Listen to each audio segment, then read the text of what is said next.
एक शानदार leadership programme को लेकर के हमारे बीच में एक शानदार डायमंड डायरेक्टर मिस्टर राजनागर जी हमारे बीच में हैं, जो आज हमसे बात करेंगे 7 बेसिक्स और 7 मिस्टेक्स के ऊपर।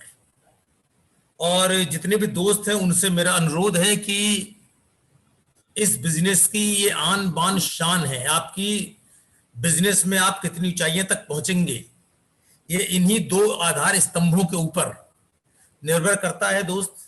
इसलिए आप में से जितने भी दोस्त नए हैं, क्योंकि कल कुछ हमारे बिजनेस के एसोसिएट्स थे, डिस्ट्रीब्यूटर थे, जिन्होंने इस बिजनेस को ज्वाइन कर लिया है और वो जानना चाहते थे कि इस बिजनेस में करना क्या है।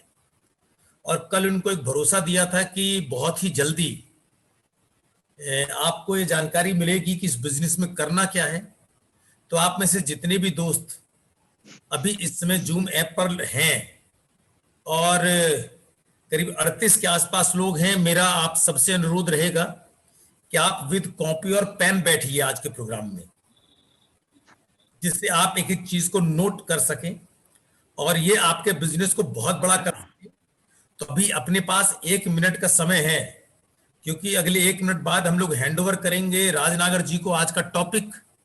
तो आप में से जितने भी दोस्तों के पास अभी तक अपनी कॉपी और पेन नहीं है, क्योंकि आपने ये बिजनेस ज्वाइन किया है जीतने के लिए, और जो जीतने की शुरुआत है दोस्त वो होती 7 बेसिक्स से और 7 गलतियों से जो आपको अपने आप को करने से रोकनी है। तो आज बहुत शानदार टॉपिक है और बहुत जरूरी टॉपिक है, और उस टॉपिक को हमारे बीच में लेके आ रहे हैं हमारे बहुत शानदार लीडर, ग्रेट मोटिवेटर, ग्रेट एनर्जिटर, मतलब एक तरह के पावर हाउस है अपने आप में वो, और बहुत डेडिकेशन से बिजनेस को बिल्ड करते हैं। उनके बहुत सारे कंसेप्ट्स ऐसे क्लियर हैं कि जो उनके बिजनेस को बढ़ाने में बहुत बड़ी मदद करते हैं। तो मैं आपकी जोरदार तालियों से जहां भी आप हैं, मैं आपके बीच में बुला रहा हूं एक शानदार लीडर को, जिनका नाम है मिस्टर राजनागर। राजनागर सर, आप तक मेरी आवाज आ रही है? यस सर, सर क्लियर है sir. Thank you very much sir, thank you very much. और आप अपने वेलकम सर, वेलकम।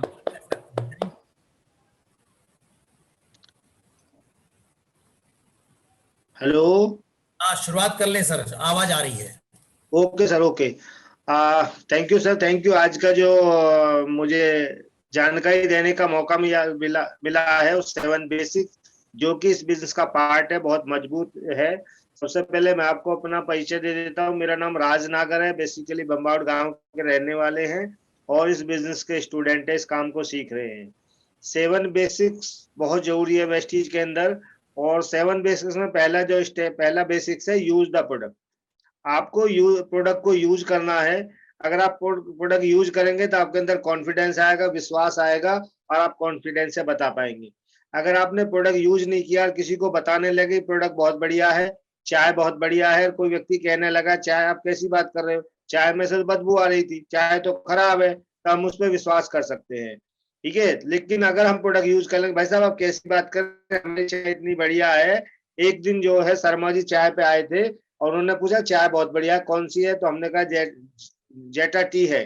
तो पहले 1 पैकेट लेके गए, फिर 2 लेके गए, फिर 4 ले। आज पूरा जो है परिवार और पूरे अड़ोसी पड़ोसी इस चाय को पीते हैं। तो वो कॉन्फिडेंस कब आएगा, जब आप इस प्रोडक्ट को यूज करेंगे।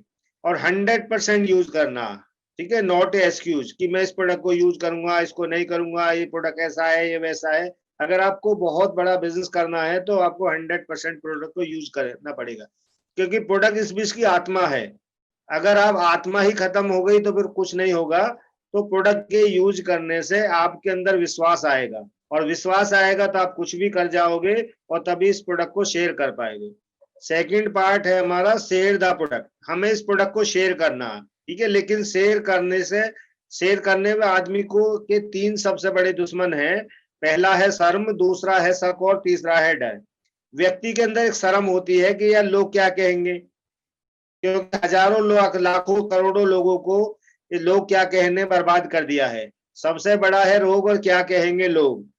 80% जनता लोगों के चक्कर में है, जबकि लोगों के के पास इतना टाइम नहीं है कि लोग उनके बारे में क्या कहेंगे, लेकिन उनके अंदर एक ये रोग लगा हुआ है। तो सबसे पहले आपको शर्म को भगाना, कि अब चाय बेचना शुरू कर दिया, पेस्ट बेचना करके साबुन बेचना शुरू कर दिया, तो लोगों के अंदर ये डर है, क्योंकि जिसने शर्म भगा दी, ठीक है, उसने दुनिया पे विजय पा लिया। और शर्म को दूर करने के लिए हजारों लाखों रुपया लोग खर्च करते हैं। जितने भी आप फिल्मी दुनिया वाले लोग देखेंगे, ठीक है, वो एक्टिंग सीखते हैं, वो क्या शर्म को दूर करने का काम है, ठीक है। जितने भी स्कूल कॉलेज है महंगे, उनमें हर तरीका की एक्टिविटी कराई जाती है। क्यों कराई जाती है? ताकि इनकी शर्म दूर हो जाए। तो हमें शर्म से ऊपर उठना है, क्योंकि शर्म में कुछ नहीं रखा। अमिताभ बच्चन हुआ, शाहरुख खान हुआ, उनको शर्म नहीं लगती। अमिताभ बच्चन तेल बेच रहा है, ठीक है, साबुन बेच रहा है, पेस्ट बेच रहा है, हाजमोला बेच रहा है, ठीक है, उन्हें शर्म नहीं लगती। और आपका आमिर खान सिम बेच रहा है, सचिन तेंदुलकर बेच रहा है। कामयाब लोग है, करोड़ों रुपए कमाने के बाद, ठीक है, इतने बड़े सेलिब्रिटी होने के बाद वो भी पार्ट टाइम में काम करते हैं, लेकिन आम आदमी को शर्म लगती है। दूसरा शक, हमें हमारे अंदर एक शक बैठा हुआ। 1 लाख रुपया महीना, भाई साहब कैसी बात कर रहे हो? मैं 20,000 के लिए 10-12 घंटे काम करता हूँ, और मुझे कोई 20,000 रुपए दे दे तो मैं उसके लिए 24 घंटा देने को तैयार हूँ। तो हमारे अंदर एक शक है बहुत ज्यादा। 1 लाख रुपया महीना, भाई साहब कैसी बात कर रहे हो? मैं 1 लाख रुपए कमाऊंगा? क्योंकि उसके अंदर शक है, क्योंकि वो करने से पहले डर रहा, क्योंकि वो कभी सोचता ही नहीं कि मैं 1 लाख रुपए महीने का कमाऊंगा, इसलिए उसके अंदर शक है। अभी समाज ने भी सिखाया, बेटा तू लाखों रुपए नहीं कमा सकता, ठीक है, तेरी औकात नहीं है लाखों रुपए कमाने की। बेटा जितनी चादर हो उतना ही पैर फैलाना। किसी ने ये नहीं सिखाया कि चादर लंबी भी तो हो सकती है। अगर चादर लंबी करेंगे तो पड़ोसी भी आके सो जाएगा। तो हमारे अंदर शक है। और तीसरा डर, करने से पहले डर, और ना हुआ तो ये तो वो हो गया था, इस तो से कुछ नहीं रखा। तो सबसे पहले आपको इस बिजनेस में कामयाब होने के लिए इन तीनों पे विजय पाना पड़ेगा। पहला है शर्म, दूसरा है शक, और तीसरा है डर। अगर आपने इन पे विजय पा लिया तो जो चाहेगा आपको वो मिलेगा। फिर है तीसरा बेसिक्स है, मेक ए लिस्ट। लिस्ट आपकी 2 तरीका की होनी चाहिए। एक तो आपकी ड्रीम लिस्ट होनी चाहिए, ठीक है, आप इस बिजनेस को क्यों करना चाहते हैं। आप गाड़ी चाहते हैं, मकान चाहते हैं, विदेश यात्रा चाहते हैं, लाखों रुपए पर मंथ का कमाना चाहते हैं, ठीक है ना, क्योंकि ये बहुत सारी चीजें देता है बिजनेस। ये आपको मनी फ्रीडम देगा, टाइम फ्रीडम देगा, फाइनेंशियल सिक्योरिटी देगा, रिकॉग्निशन देगा, और आपका लोगों की हेल्प करने का मौका देगा, ठीक है। तो ये बहुत, जो आप चाहते हैं वो इस बिजनेस से मिलेगा। लेकिन आपको लिस्ट सबसे पहले ड्रीम लिस्ट बनानी है। अगर आपका क्यों क्लियर नहीं हुआ तो ये बिजनेस होने वाला नहीं है, ठीक है, क्योंकि कितनी भी महंगी गाड़ी हो, अगर उसके अंदर पेट्रोल नहीं होगा तो वो चलने वाली नहीं है। अगर आपका ड्रीम नहीं है तो आप कुछ करेंगे नहीं। तो आपको सबसे पहले ड्रीम लिस्ट बनानी है। उसके बाद आपको लोगों की लिस्ट बनानी है। जैसे कितने डॉक्टर को जानते हो, कितने वकील को जानते हो, कितने इंजीनियर्स को जानते हो, किसने दूध बेचने वाला, अखबार बेचने वाला, सब्जी बेचने वाला, किससे किससे कपड़े सिलवाए, किससे मोटरसाइकिल की सर्विस कराई, किससे खरीदी, किससे बेची, किससे कार की सर्विस कराते हो, ठीक है। इस तरीका के आपके कई सौ लोगों की लिस्ट हो जाएगी। और आपको प्रीजज नहीं करना इस बिजनेस में लिस्ट बनाने के, कि ये करेगा, ये नहीं करेगा, ये अनपढ़ है, ये पढ़ा लिखा है, ये पैसे वाला है, ये गरीब है, अमीर है। आप पहले से किसी को प्रीजज ना करें। आपको कोई हक नहीं है किसी के जीवन के बारे में पहले से डिसीजन लेने का। आपको निस्वार्थ, आप इस तरीका से लिस्ट बनाएंगे, जैसे आपका लड़का या लड़की की शादी होती है, तो उसमें हजारों लाखों लोगों को आप बुलाते हो, ठीक है, कई सौ लोग आते हैं। तो आपको लिस्ट बनाना है, और लिस्ट आपकी कम से कम शुरू में 100 लोगों की लिस्ट होनी चाहिए, फिर 200, 300, 400, 500। अगर आपने 1200 लोगों की लिस्ट बना लिया जीवन में कभी भी, और 1200 लोगों को अपने बिजनेस प्लान दिखा दिया, तो आप अरबपति बन जाएंगे इस बिजनेस में।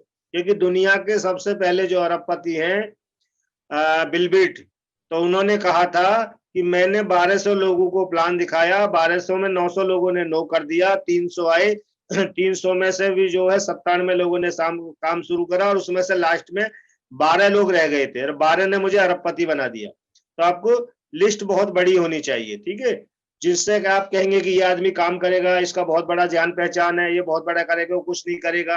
और जिसको कहेंगे इसकी जान पहचान ज्यादा नहीं है, ये बिजनेस बहुत बड़ा कर देगा, ठीक है। तो इसमें कोई कुछ भी कर सकता है। जिसको कहेंगे बहुत बड़ा करेगा, कुछ नहीं करेगा, जिसके कहेंगे कुछ नहीं करेगा, बहुत बड़ा करेगा। लेकिन आपको प्रीजज ना करें, पहले से ही आपको बड़ी से बड़ी लिस्ट बनानी है। जितनी बड़ी लिस्ट होगा उतना ही बड़ा आपका बिजनेस होगा। लिस्ट क्यों बड़ी बनानी है? क्योंकि इसमें हमारा कच्चा माल है, लिस्ट जो है। जैसे आप कपड़ा बनाते हैं तो आप देखते हैं उसके अंदर आप धागा होता है, केमिकल होता है, फैक्ट्री होती है, ठीक है, कच्चा माल इकट्ठा किया जाता तभी को कपड़ा बनता। इस तरीका से लोगों के नाम और मोबाइल नंबर जो है वो हमारा माल है। तो जितना बड़ा लिस्ट होगा उतना ही बड़ा आपका होगा। आपको नए नए लोग डेली तीन तीन लोग आपको नए लिस्ट में ऐड करने हैं। उसके बाद में बहुत अच्छी तरीका से आना चाहिए। आपको सिंपल कहना, दोस्त मैंने एक बहुत बढ़िया काम देखा, मैं आपकी सलाह लेना चाहती हूँ, सही है या गलत है। इस तरीका से इनवाइटिंग कर सकते हैं। या आप कह सकते हैं किसी शहर में जाके, आप नए शहर में जा रहे हैं, भाई साहब मुझे आपकी हेल्प चाहिए। जो क्या हेल्प चाहिए? क्योंकि मुझे कुछ ऐसे लोग चाहिए जो पैसा कमाना चाहते हो इस शहर में। तो एक हेल्प एक ऐसा वर्ड है, इंसान काम खराब कर लेता है दूसरे की हेल्प के लिए, क्योंकि बाय नेचर इंसान हेल्प करना चाहता। तो कहेगा भाई साहब क्या काम है, ये काम मुझे ही बता दो, मुझे ही पैसा चाहिए। तो इस तरीका से आप लिस्ट में इनविटेशन कर सकते हो। या आप कह सकते हो मैं एक ऐसे कॉन्सेप्ट के अंदर काम कर रहा हूँ जिसमें लोग पार्ट टाइम में इतना कमाते हैं जितना फुल टाइम में लोग नहीं कमा पाते। उसके बाद में बहुत सारे इनवाइटिंग के तरीके हैं, और आपको जो भी धीरे धीरे जैसे जैसे आप ट्रेनिंग में आएंगे वैसे ही आपको इनवाइटिंग का पता होता। मान लिया मैं तो रास्ते से निकला हुआ जा रहा हूँ, मैंने देखा कोई आजकल परचूने की दुकान है, तो मैं उससे पूछता हूँ भाई साहब मैं डिस्ट्रीब्यूटर हूँ, आपकी दुकान में जो सामान लगता है इसका मैं डिस्ट्रीब्यूटर हूँ, मेरे पास में सारा सामान मिलेगा आपका, और आपको हम लाभ ज्यादा देंगे। क्योंकि जी क्या लाभ देंगे? मन की 3500 रुपए का सामान आपको लेना होगा, 4 महीने 5-6 महीने फ्री मिलेगा आप इस तरीका से, और आपको 500 रुपए सब्सिडी के भी आएंगे, तो वो तैयार हो जाता। तो इस तरीका से इनवाइटिंग आप बहुत अच्छी तरीका से कर सकते हैं। फिर है प्लान शो। आपको प्लान शो करना पड़ेगा, क्योंकि बिना प्लान शो के ये अच्छा नहीं होगा। प्लान शो आपको सिस्टमेटिक तरीका से करना पड़ेगा, मुंह से कभी वर्बल ना बताएं। या तो आप लिख के बताएं या आप फाइल के माध्यम से बताएं। अगर लिख के बताएंगे तो दो इंद्रियां काम करती हैं, एक तो आदमी देखता है, एक सुनता, ठीक है, तो उसमें रिजल्ट ज्यादा आते हैं। या आप जो है आपको फाइल के माध्यम से प्लान शो करना। कितने लोगों को प्लान शो करना? डेली 3 लोगों को प्लान शो करना कम से कम, अगर इसे पार्ट टाइम आप काम कर रहे हैं, सुबह दोपहर और शाम, ठीक है। तो 90 लोगों को आपने जानकारी दिया, जिसमें से 9 लोग ज्वाइन होंगे और 9 लोग आपसे प्रोडक्ट लेंगे, बाकी वेट एंड वॉच की स्थिति में रहेंगे। लेकिन आपको प्लान शो इस बिजनेस का पार्ट है, जितने ज्यादा प्लान शो करेंगे उतना ही बड़ा बिजनेस होगा। और उसके बाद है इसमें टीम वर्क। टीम वर्क में क्या है? आपको बुक्स पढ़नी है, अपलाइन के टच में रहना है, वीडियो सुननी है, ऑडियो सुननी है, ठीक है। ये टीम वर्क का पार्ट है, क्योंकि टीम वर्क इसलिए जरूरी है, बिना टीम के कोई आदमी आगे नहीं बढ़ता। जो टीम के लोग हैं, जो हमारे सीनियर्स लोग हैं, उनके पास अनुभव है इस तरीका के काम को करने का, ठीक है। तो हम क्या गलती करेंगे वो हमें गलतियों से बचा देंगे, और उसके बाद में हम जो है उनकी हेल्प लेके, क्योंकि उनकी हेल्प लेके हम इस बिजनेस को बहुत बड़ा कर पाएंगे। क्योंकि चारों तरफ जो है नेगेटिविटी है, अगर हम टीम के साथ काम करेंगे, टीम में रहेंगे, तो बहुत बड़ा बिजनेस होगा। क्योंकि यहाँ टीम जीतती है, और टीम में बहुत बड़ी पावर होती है, क्योंकि जिनके पास टीम है वो राजा है, और जो अकेले काम कर रहे हैं वो स्ट्रगल कर रहे हैं लाइफ में। तो हमें टीम वर्क करना, कोई भी चैलेंज आता है किसी भी तरीका का, हमें सीनियर से कंसल्ट करना है, क्योंकि उनके पास बहुत बड़ा अनुभव है, वो एक विजेता है इस सिस्टम के अंदर, तो हमें उनकी हेल्प करना। सातवां है इसमें फॉलोअप।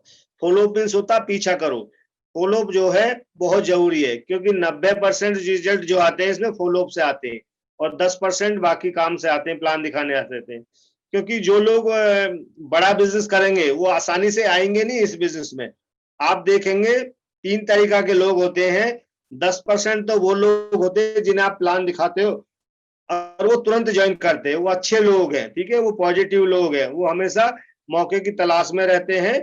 और 10% लोग सोच समझ के आएंगे, और 10% लोग तब आएंगे जब आप इसमें कामयाब हो जाओगे। लेकिन हमें फॉलोअप करते रहना। आप देखेंगे बहुत सारे लोग, कोई 1 साल बाद जागा, कोई 2 साल बाद, कोई 3 साल बाद, कोई 4 साल बाद, ठीक है, लेकिन हमें बराबर फॉलोअप में रहता, क्योंकि जब इंसान का समय आ जाएगा तभी वो काम करेगा। तो ये, लेकिन हमें बराबर फॉलोअप में रहना। फॉलोअप बहुत इसका इंपॉर्टेंट पार्ट है, और फॉलोअप से ही सफलता है, क्योंकि कोई आसानी से जो है ये काम फॉलोअप से चलेगा, आसानी से काम नहीं होगा, ना होना चाहिए। क्योंकि आसानी से अगर मंजिल मिल गई तो फिर कुछ बढ़िया नहीं आएगा, लाइफ जीने में मजा नहीं आएगा। जितना ज्यादा स्ट्रगल चैलेंज झेलेंगे उतना ही बड़ा बिजनेस हो। तो ये 7 बेसिक्स है जो हमें करना पड़ेगा। और जो लोग कामयाब है, जो लाखों करोड़ों रुपए कमा रहे हैं, ठीक है, वो 7 बेसिक्स की उन्होंने किया। बिना 7 बेसिक्स के बिजनेस होने वाला नहीं है। फिर शुरुआत की 7 गलतियां। दोबारा चक्की बनाना। बहुत सारे लोग अपने तरीका से इस काम को करने की कोशिश करते हैं, क्योंकि उनके अंदर एक ईगो होता है कि मैं तो डॉक्टर हूँ, मैं तो इंजीनियर हूँ, मैं तो वकील हूँ, मैंने तो इतनी पढ़ाई लिखाई किया है, मैं अपने तरीका से करूंगा। ठीक है, तो वो हमेशा अपने तरीका से, क्योंकि कहते हैं कि जो एक सिस्टम बना हुआ है, जैसे पहिया गोल है तो वो जो गोल ही होगा। अगर हम चौकोर करके चलाना चाहें, अपने तरीका लगाना चाहे, तो होगा नहीं। ठीक है, ऐसे लोग हमेशा नए रास्ते, नई तकनीकों का उपयोग करते हैं, फिर वो इधर भागते हैं, उधर भागते हैं। ठीक है, और सही से जब काम नहीं करेंगे, ठीक है, अपने तरीका से लगाएंगे, फिर वो कहेंगे बिजनेस बहुत मुश्किल है, ये होता नहीं है। ठीक है, तो हमें कुछ नहीं करना, जो सिस्टम बना हुआ है हमें उसी को फॉलो करना है। कामयाब लोगों ने एक रास्ता बना दिया है कि हमें जो है, इसमें जो है एक सिस्टम है, उनकी कॉपी करना, नकल करना बहुत आसान होता है, लेकिन इंसान अपने अनुभव से सीखता है। और फिर उसको बहुत सारे चैलेंज आते हैं और पता नहीं वो सफल हो ना हो। लेकिन जो लोग कॉपी कर रहे हैं, नकल कर रहे हैं, ठीक है, वो इस विषय बहुत आसानी से कामयाब हो रहे हैं, बहुत बड़े बड़े लेवल है और बहुत जल्दी से वो कामयाब हो रहे हैं। तो हमें अपना दिमाग न लगाने, हमारे जो सिस्टम बना हुआ है उसको करना। तो गलती नंबर ये है, दोबारा से चक्की बनाना। हमें चक्की नहीं बनाना, हमें सिस्टम फॉलो करना। फिर छोटे समय में रवैया। बहुत सारे लोग छोटे समय का रवैया, यूं जी करके देख लेंगे, कोई आएगा तो बता देंगे, कुछ मिल जाएगा तो कर लेंगे, चल जाएगा तो चला लेंगे। ठीक है, वो जो ऐसे तुक्का तुक्का वाला समझ रहे कि तुक्का लग गया तो ठीक है, नहीं तो कोई दिक्कत नहीं, काम तो चल ही रहा। तो ऐसे लोगों का ये बिजनेस चलने वाला नहीं है। कम से कम 1 साल का कमिटमेंट करें कि 1 साल में मुझे 1 रुपए भी ना आए, जो सिस्टम कह रहा है उसको मैं फॉलो करूंगा। ठीक है, मैं CNT अटेंड करूंगा, बेसिक्स के बारे में बताऊंगा, प्लान दिखाऊंगा। ठीक है, कम से कम 1 साल का आप कमिटमेंट करें, क्योंकि 1 साल किसी भी बिजनेस को जमाने में लगता है। और 1 साल में ही आपको नॉलेज ज्ञान हो पाएगा, क्योंकि रातों रात कुछ नहीं होता। जो लोग रातों रात करने की कोशिश करते हैं, वो जल्दी इस बिजनेस से आउट हो जाते हैं। तो कम से कम 1 साल का कमिटमेंट करें कि चाहे कोई भी परेशानी आए, मुझे 1 साल ये बिजनेस सीखना है। अगर आप सीखेंगे तभी ये बिजनेस होगा, सीखेंगे नहीं तो ये बिजनेस होने वाला नहीं। लोग इसे करना चाहते, सीखना नहीं चाहते और शॉर्ट टर्म अपनाना चाहते हैं। शॉर्ट टर्म कुछ नहीं, दुनिया में कहीं कुछ नहीं है। जो लोग शॉर्ट टर्म करना चाहते हैं, वो जल्दी ही घर बैठ जाते हैं। तीसरी गलती है अपने आप को दोषी ठहराना। बहुत सारे लोग ये कहते हैं कि यार मेरी तो किस्मत ही खराब है, मैंने तो 4 लोगों से बात किया, 4 के 4 ने मना कर दिया। ठीक है, किस्मत किसी भी खराब नहीं होती। नेटवर्क मार्केटिंग में किस्मत खराब किसी की हो ही नहीं सकती। हो सकता है आपका समय अच्छा ना हो सकता है आपकी अपलाइन का समय बहुत बढ़िया चल रहा हो सकता है आपकी डाउनलाइन का समय बहुत बढ़िया चल रहा हो, उसके सितारे बहुत उज्जवल हो। तो आपको जो है अपने आप को दोषी नहीं ठहराना। अगर आप काम कर रहे हैं, रिजल्ट्स नहीं आ रहे उसके अकॉर्डिंग, इसका मतलब है अभी आपको आपका समय अच्छा नहीं आया। जब समय अच्छा आएगा तो ऑटोमेटिक वो सारे लोग जाग जाएंगे और सारे लोग काम करने लगेंगे और सभी के सपने पूरे होंगे, आपके भी सपने पूरे होंगे। इसलिए अपने आप को कभी भी दोषी ना ठहराएं। गलती नंबर 4, व्यक्ति असफलता को व्यक्तिगत रूप लेने में काफी नाजुक हो जाना। जैसे ही थोड़ा बहुत चैलेंज आता है, इंसान जो है सर पकड़ कर, अरे मेरी तो किस्मत ही खराब है, भाई मेरा तो जो साथ ही नहीं चल रहा, मेरा तो काम ही नहीं हो रहा। क्योंकि अगर आप इस तरीका से सोचेंगे तो कुछ होगा नहीं। आपको पॉजिटिव एटीट्यूड के साथ काम करना, आपका नजरिया हमेशा सकारात्मक होना चाहिए। 4 लोगों ने मना कर दिया, कोई दिक्कत नहीं, हम 40 को बताएंगे। 40 ने मना कर दिया, हम 400 को बताएंगे। 400 ने मना कर दिया, हम 4000 को बताएंगे। हमें व्यक्तिगत रूप में अपनी असफलता को नाजुक नहीं होना, हमें छोटी छोटी चीजों को लेकर बैठना नहीं है। ठीक है, क्योंकि लोगों की कमी है ही नहीं हिंदुस्तान में। हिंदुस्तान में तो हजारों लाखों लोग हैं, चारों तरफ लोग ही लोग हैं। मेरी तो कभी लिस्ट खत्म होती ही नहीं है। मैं तो हर महीने 4 से 6 ज्वाइनिंग अपनी पर्सनली कराता हूँ, कम से कम 4 ज्वाइनिंग अपनी पर्सनल कराता हूँ एवरी मंथ। ठीक है, क्योंकि चारों तरफ लोग है, कुछ मिले ना मिले, लोगों की कमी इसमें है ही ना। उसके बाद बिक्री नहीं करना, ये व्यक्ति सबसे बड़ी गलती करता है, बिक्री नहीं करना। क्योंकि उसको लगता है अब तो मैं लीडर होगा, बिक्री की क्या आवश्यकता है। और आप देखेंगे जो 10 से 20% का रिटेल प्रॉफिट है, अगर आप शुरू में बिजनेस कर रहे हैं, प्रोडक्ट की बिक्री कर रहे हैं, तो आपका आने का, जाने का, किराए का, ठीक है, वो सारा खर्चा निकलेगा, मोबाइल का खर्चा निकलेगा, आप सुबह जाओगे तो कम से कम 500-400 रुपए आप लेके घुसोगे। क्योंकि जब मैं इस बिजनेस में आया था तो मेरे ऊपर बहुत सारा कर्जा था। मैं 2800 रुपए पर मंथ का टीचिंग जॉब में था और मैं डेली लोगों को 4-6 लोगों को प्लान दिखाता था और मेरे प्रोडक्ट निकलते थे। तो उससे क्या होता था, मेरा कम से कम 400 से 500 रुपए डेली का मैं प्रोडक्ट एमआरपी प्रॉफिट कमाता था। तो मेरा जो है खर्चा पेट्रोल का, मोबाइल का, तो मुझे यही नहीं लगा कि मैं इस बिजनेस को कर रहा हूँ, क्योंकि मैं डेली जो है मेरे प्रोडक्ट निकलते थे 1000 से 2000 के, तो 300 400 500 रुपए डेली में कमाता था। तो प्रोडक्ट को बिक्री करना बहुत जरूरी है, क्योंकि अगर कोई व्यक्ति प्रोडक्ट को यूज करेगा तो उसको वो बिजनेस में भी आएगा और फिर वो बिजनेस मजबूत बिजनेस होगा आपका। क्यों? क्योंकि उसने प्रोडक्ट यूज कर लिया और प्रोडक्ट से व्यक्ति सेटिस्फाई होगा, हमेशा आपका जो है परमानेंट कस्टमर बनेगा और परमानेंट जो है वो बहुत बड़ा बिजनेस करेगा। तो बिक्री बिक्री नहीं करते लोग, जबकि बिक्री करना बहुत जरूरी है। नंबर 6, सपनों को चुराने वालों को गौर करना। बहुत सारे लोग जो हमारे नेगेटिव लोग हैं, हम उनकी संगत में रहते हैं, उनकी बात मानते हैं, ठीक है, उन्हें कुछ करना नहीं है, लेकिन वो आपको भी घर बैठा देंगे। अरे जब तेरी कार आ जाएगी, तेरी कार में बैठ जाएंगे, और भाई कब विदेश घूमने जा रहे, और भाई कब तेरी कार आ रही है, कब लाखों, कब कर रहे हो करोड़पति, ठीक है। तो ये सबके साथ कहा, हमसे भी कहा लोगों ने, भाई कब जा रहे हो विदेश घूमने, कब आ रही है तेरी कार। मुझसे कहा अगर आपको 500 रुपए भी आ जाए, हम गाँव में रहना छोड़ दें, ठीक है। हम उनसे लड़े नहीं, झगड़े नहीं। हमने क्या किया, अपने दिल में वो बात बैठाया, ठीक है, कि 500 भी आएगा, 5,000 भी आएगा, 50,000 भी आएगा, ठीक है। अगर हम इस काम को नहीं करते तो होता क्या, वो हमेशा हम नजर झुका के चलते, हमेशा वो हम पे टॉन्ट मारता। लेकिन हम जैसे ही अब कार लेकर निकलते, काले चश्मे लगा के, कभी वो सामने पड़ जाता तो नजर नीचे की हो जाती है। और वो जो है, हम उससे कहते हैं, एक दिन जब मेरा 1 लाख रुपए आया था, तो मैं पासबुक लेके गया था उसके पास में, और महाराज सिंह नाम है उसका। मैंने उससे कहा महाराज सिंह गांव में रहना मत छोड़ना। क्यों? मन की मेरा था तेरे कारण जो 1 लाख रुपए महीने का आने लगा। मैं पासबुक भी लेके गया था। मन की तेरा लड़का क्या करता है? वेयर हाउस में नौकरी करता है। कितने रुपए की? 8,000 रुपए पर। मैं उससे ज्यादा तो मेरे सरकार को टैक्स जा रहा, ठीक है। तो मैंने उसको दिखाया। तो इस तरीका से आप पे लोग कटाक्ष करेंगे, क्योंकि उनका कोई सपना नहीं है, सपना आपका है। उन उन कमजोर लोगों से बच के रहना। हो सकता है वो आपके घर में भी हो सकता है आपके पड़ोसी हो सकता है आपके रिश्तेदार हो सकता है आपके दोस्त हो, ठीक है। तो आपको जो है ऐसे सपने चुराने वालों से दूर, क्योंकि सपने आपके, चाहत आपकी है।